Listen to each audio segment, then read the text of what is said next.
All right.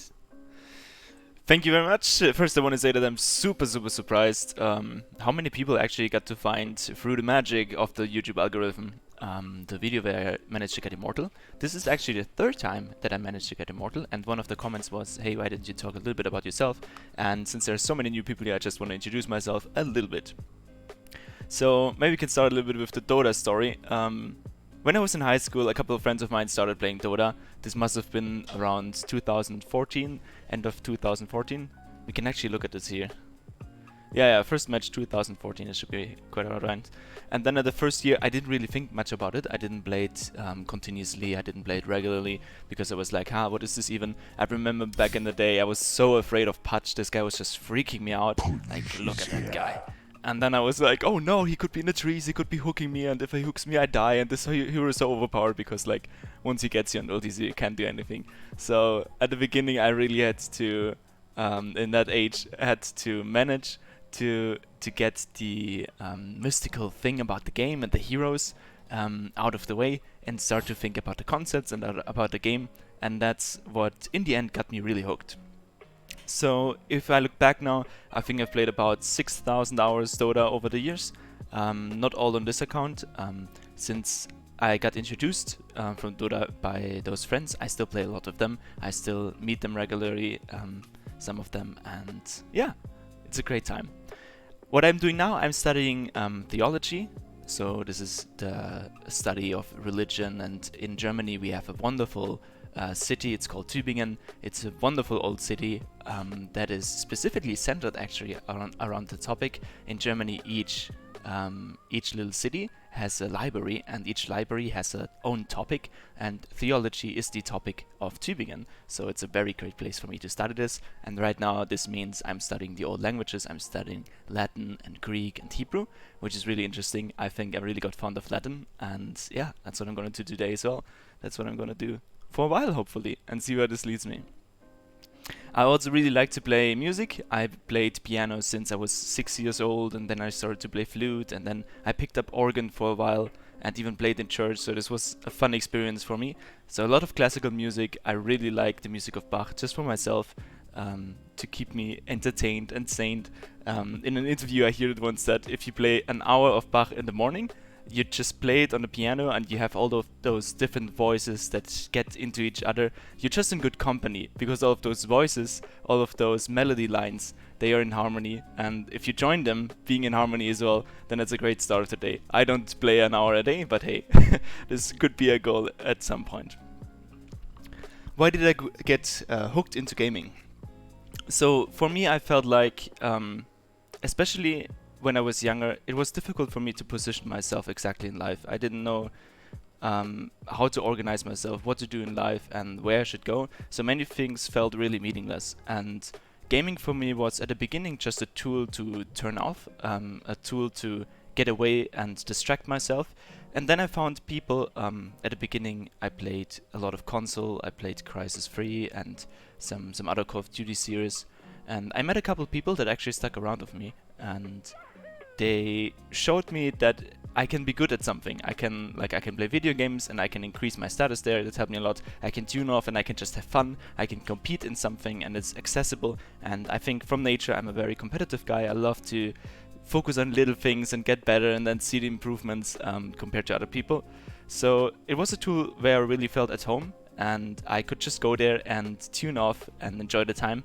But of course, with so many things, if you overdo it and you just neglect the issues that you actually have, things they just build up, and at some point it wasn't really bearable, and I had to really think about where I want to go, think about like my religious and psychological point of view, which was a really interesting journey.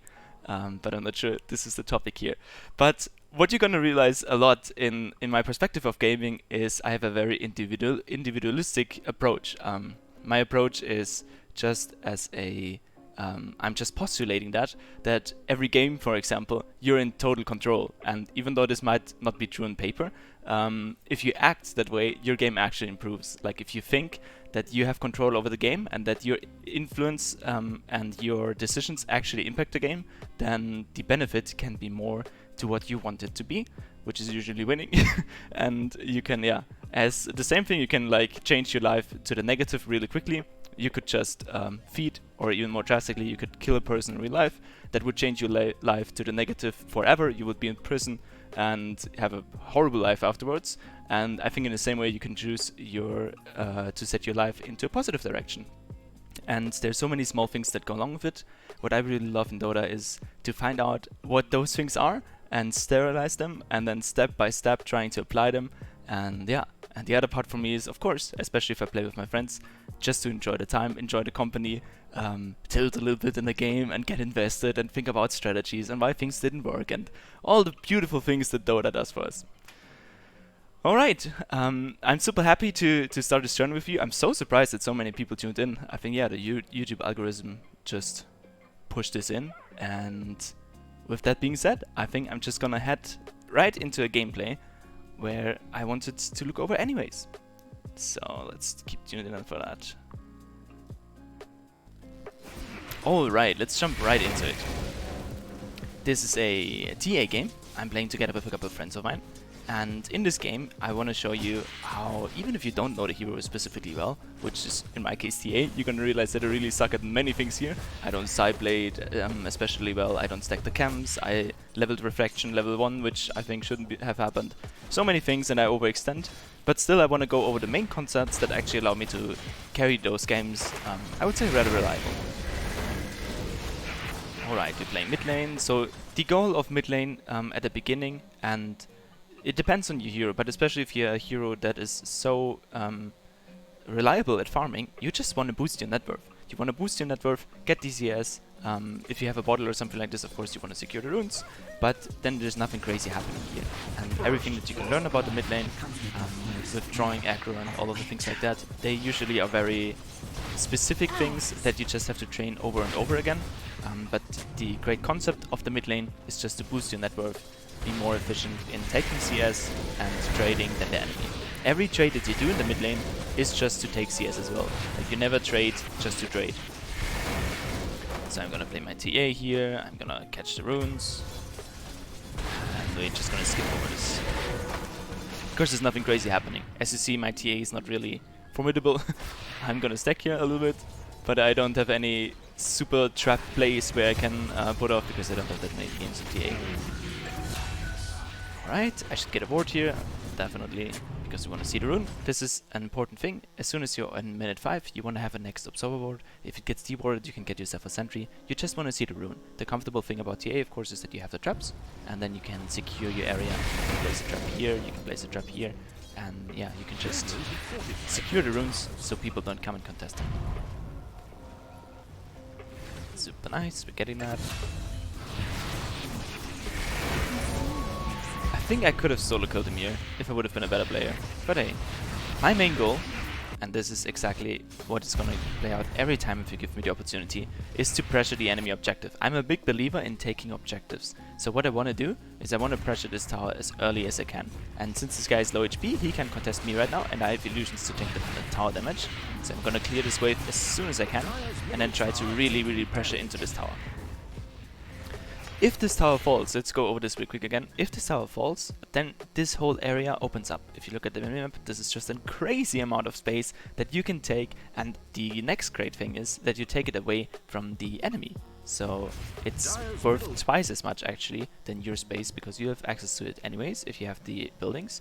And if you take away the enemy space and farm there, for example, you to a ranger could farm your jungle and you could farm their jungle, that would be amazing. Opening towers just allows you to do that. So this is the first big concept. Try to get towers. And now we're at the point, we're in 7 minutes and 30 seconds and we took a tower. The best thing that could happen would be for me to rotate to the top tower. I'm not sure if I'd do it exactly, because I'm very egocentric and focused about my own net worth in this game. But still, taking objectives and thinking about them as the most valuable thing in the game is really gonna benefit your gameplay, I think. Alright, we get a haste. This might be a solo kill. At least that's what I thought. Instead I feed, and this Gyre got the dice as well. So, classic. Classic greedy mid laner play. Absolutely unnecessary. But hey, back we go to farming. I'm gonna skip that. Okay, we're unpaused. Go, go, go, go, So we cleared those camps, which is really nice. Like, as long as Draw Ranger doesn't necessarily need those camps, we can clear them, take this camp, move back to the triangle. Many things that we can do. Now the triangle just spawned, so we're gonna go up there. And then after this rotation, we want to look towards the middle again, because if the middle is pushed, then we want to be there. We're gonna clear the ancients real quick, and then see if middle needs to be defended. If not, top is an option as well. But we don't want to overextend anything right now. Which is what I do, I think. Yeah. Look at me going in again. This is a classic mistake, because I'm gonna die here again.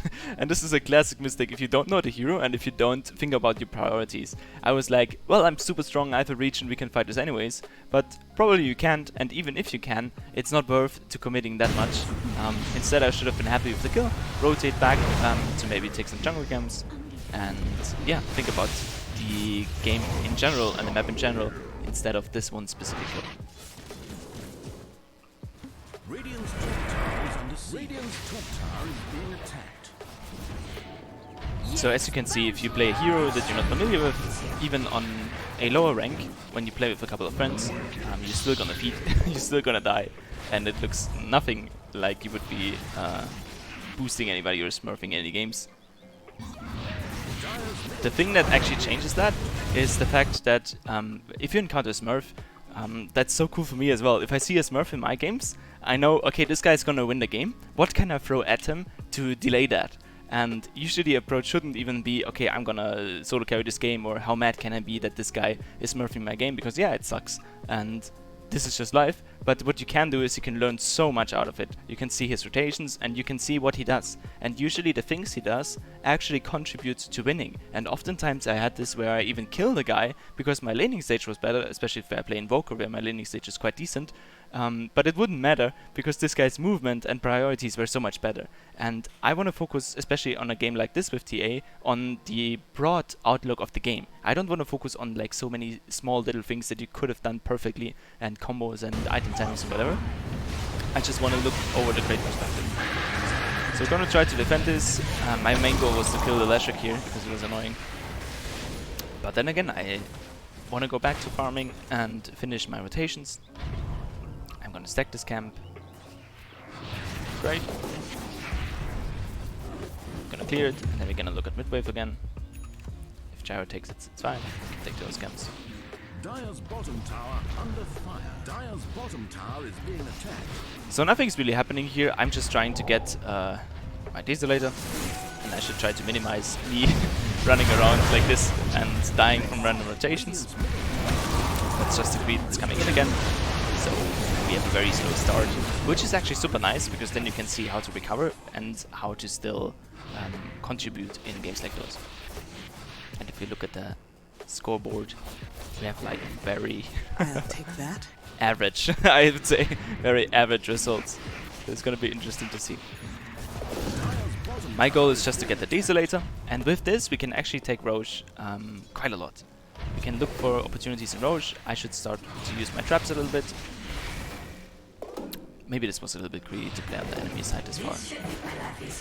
Maybe I want to get Blink Dagger and then I feel really comfortable fighting, and then I should definitely look to take this top tower. Usually I think I would have done it earlier. I think I was a little bit unfamiliar and uncomfortable with TA. That's why it took so long for me to get my movement over there. But hey, that's life. At this point? Yeah. At this point I thought they can't really push this tower. Like if they try to, they don't have the power to actually get damage on it, and if they overcommit I can TP, but only if they do. And so I was like, okay, let's fix this wave. And then I saw Leshrac getting stunned on the tower, using his Bloodstone, and that was just too much. You can do this. And suddenly with my Desolator, I have a little bit of damage. And this guy comes, but at this point, yeah, my net worth is relatively high. And I think that's one thing to keep in mind. In this game, it really looks like they are winning. But what they're actually doing is they're picking up kills that don't actually matter on the map. And you can have a bunch of them, like my Kunkka or my Dawnbreaker, they can feed like 20 times, and of course it's going to be rough for me, but if you look at the last hit and the nice, or if you look at the net worth, where is it? you can still see me being ahead. And of course, this might be because I'm TA, but if you look at this PA, for example, even AA has more net worth than him. So that's a clear mistake of like searching for what's important in the game. And as a core player, you should get your item timings so you can actually take objectives. You can get as many kills as you want. If you don't have the items to take the objectives afterwards, it's kind of useless. Of course, there's a degree to that. You can overgeneralize it. So right now, I'm like, okay, I have my blink dagger. I want to get a building. I want to get into a fight. We can try to play here. I tried to trap there, but I mistimed it with the wave. It's another thing I should have paid attention to, which is life. It's alright. And now I'm just gonna chill here. I'm just gonna chill and try to take this tower. For example, if people try to fight here right now, you're gonna see what happens. But many times people try to dive and get into engagements. You don't have to. The only reason why we're here, for example like this, we don't have to do this. I mean, if it works, it works. But if it doesn't, it's really weird. And the only reason why we're here is to take this objective. So let them defend it and let them mess up in the defense instead of being too aggressive and not getting objectives. I think in this case they used so many abilities that I was able to frontline, but my main goal still is to just take this tower. And then, what do we do then? Let's see if I do it in this game.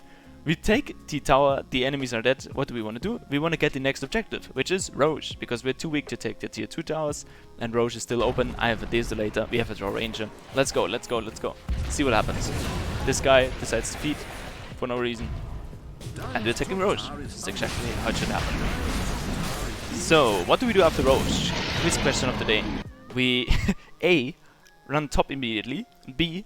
Run mid lane immediately. C. Farm the jungle. Quick think. What do we do? What do we do? Look at the map. Look at maybe the items. And I think there I gave it away.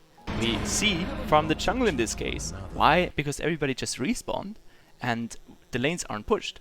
And we have a BKB timing coming up. And as soon as I have the BKB, I actually don't die in this game anymore. Or at least that's less likely. So don't feel pressured if you have the Aegis. I have it for 4 minutes. I'm not gonna have to use it in the first 2. I can use it in the last 2 and still get a lot of value out of this. So I'm just finishing my BKB. Hopefully I have a TP coming. Yes, I do. And then we can play together. Now, where should we play? Now it's really open. I would love to play in the enemy jungle again, because if we take a fight that's advantageous for us there, we can instantly leverage it into mid or top. And yeah, so I should be rotating top there. Kunka goes in, but I'm like, hey, I have BKB, I can move. I kind of panicked my BKB there, I think. And look at this, this is super embarrassing. I don't get him, because I miss blink, and I don't use my traps and whatever. So I really messed up, which shows you don't have to have a perfect, I don't know, perfect mechanic on the hero or understanding of like buttons and abilities. If you play in the right place, you still get what you want. For example, we played there, instantly we can leverage it towards mid. I'm gonna try to trap this area, but there's sentry, or maybe even not. Maybe I'm just too late. Nevertheless, it worked out. We took a tower. This is all I wanted. And then the next thing that we want to do is take the top tower. Why? Because we still have Aegis. We don't have PKB, but we're not going to need it in the next 30 seconds. I saw Lashrik TP there, but he cancelled it, which is reasonable. And now I just want to be pushing the top area. And I'm trying to communicate that to my team. Especially, of course, it's nice if you have a couple of friends where you know, okay, you can actually, like if you say something and you've established that you're trustworthy and that your predictions are actually more correct than incorrect, then you can just call things like this. But even with teammates, try to suggest at least where you want to go. And if they don't follow you, you can see what you can do by yourself, but you don't have to like tilt or overcommit, just deal what you're giving in. And then this fight is kind of weird, I think. Maybe it works out. And this, look, again we have the Aegis. So if I have Aegis and BKB up, I want to completely overcommit. And let them use like all the spells they have. So I'm blinking as aggressive as I can. I try to tank every single spell. And it works perfectly. I can tank it. I think I do die here though. I'm not sure. We have to see. That's fine. I actually live. I'm surprised. Sometimes I do die on those engagements. Especially if it feels like the gold team lead is still low. And we have a great net worth lead, but let's see what's actually going on here. Yeah, so the gap is quite big, but the gap between like Draw Ranger and the other heroes isn't that big. So if I make a mistake, if I mess up, that's the difficult thing about this high net worth heroes, is the responsibility of throwing goes to you as well. Alright, we took this top tower. I just want to open bottom now, because there's an opportunity to do it. And with this opportunity, we can create more opportunities, because as soon as this tower is open, we can move to those barracks. And for example, right now, if they would be fighting up there, I would just keep pushing this tower. Let's see what happens. I still see Winter, I still see AA. Oh, look at this. I almost blinked in for the Lich there. I remember this. I was so greedy. Trying to catch a Lich for no reason. So we go back to jungle. At this point, we don't want to force anything. There's not really anything to do. Maybe now we could argue that Winter died and we can move. But my main goal is to wait for the next Roche and to get clarity of where people are on the map. I don't want to fight them into high ground. I would rather split push them because they have a Winter. Like, as soon as Winter presses one button and I have a lot of damage, whoever he catches is just instantly dead. And then there's a Lich ulti, AA ulti, like all of the area control that they have is just amazing. So I want to be avoiding this as much as possible. And talking about the items real quick, I actually regret getting this Monkey King bar late in the game. I was like, we have to kill Troranger somehow, but Daedalus would have been just fine. And then I'm just gonna realize that I don't have the item slots to do whatever I want to do. So this was a weird item. Get Daedalus instead, and maybe finish a Hurling Pike. That might have been smart in this game, lol. I guess it comes with time. Again, I'm just trying to clean areas and to protect areas. Now Lash is dead, and we can see if we can threaten the towers a little bit.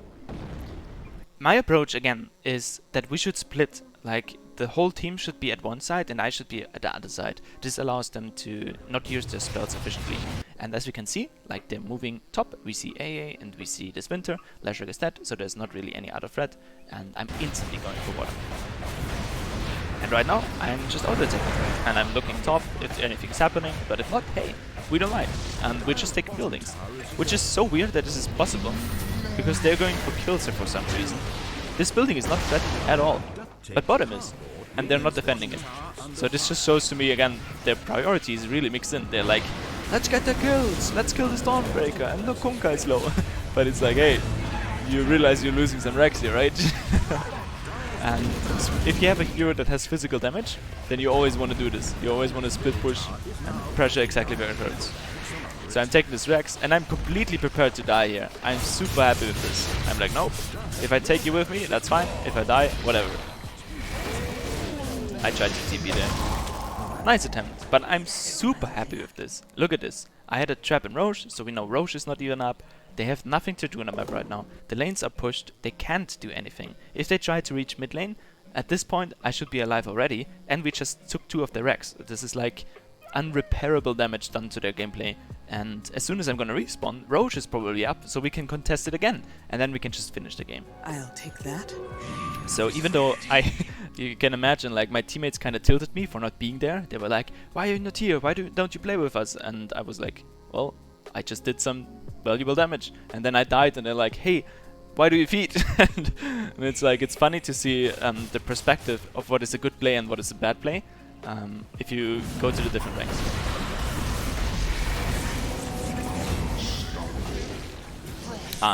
Those aren't all my friends, so Kunkka and other people were teaching me a little bit. They weren't happy with my gameplay. I feel like the friends I regularly play with, they are used to this kind of stuff where it's like, that looks weird, I've never seen that in my game, but hey, that's what we do. And now suddenly, they overextended and Roche is up. And so I'm instantly pinging Roche, and this is something, that's the next thing that's happening. They're all running mid lane. But mid lane, like, there's not really anything to get. We can get this top tower for sure, but let's just take Roche and take it then, because we have the time to do it. And so I whistle into the mic and order them all back if possible. And that's where I actually go through the ranks, and I'm just reassuring myself, alright, this is actually like ancient people that completely confuse, I think, the importance of taking objectives. And Roche is one objective. You just want to have it. You just want to have it. And then you can move. Look, A is still dead, and now I can completely frontline, take all of the spells. That's difficult. Stand in front. I think we do die here. I'm not sure. I always feel like I'm dying somewhere at least. But again, like, the same thing goes. People are pushing and fighting over here. I don't want to be part of that. I just want to take the objectives. And now again, we took the Megas. I can die. That's fine. I think I do die here again. But it doesn't matter. It honestly doesn't matter. Because even if I do, there's no play that they can make that actually changes the game for them. I must have confused the games because I don't die, apparently. Well, still time. Still time to feed here. I don't have to play here. If I would be more professional, I think I would have waited for my team. And that's where I died. Thanks, I remember correctly. Yeah, there's no need to play here because there's no objective to get. But sometimes, that's what I love to say, you have to decide between having fun in the game and winning 30 MMR. So sometimes you just push your boundaries a little bit and see where it leads you. Alright, so after I respawn, what do we want to do? Let's check items real quick. I probably finish whatever item I'm building here. And then we just move. Like, we get one pick off and they're under so much pressure from the Megas that basically every engagement we take is a positive engagement. Even if like 2 people die of us, it doesn't really change anything. Again, they're diving and I'm like, hey, there are buildings to take. Like, it's defense of the ancients, not defense of the heroes. So I think that's it. Alright! I hope this was somewhat educational, somewhat helpful, and I'm super fascinated and interested to see where this road takes us. Thank you for joining in. Have a great day.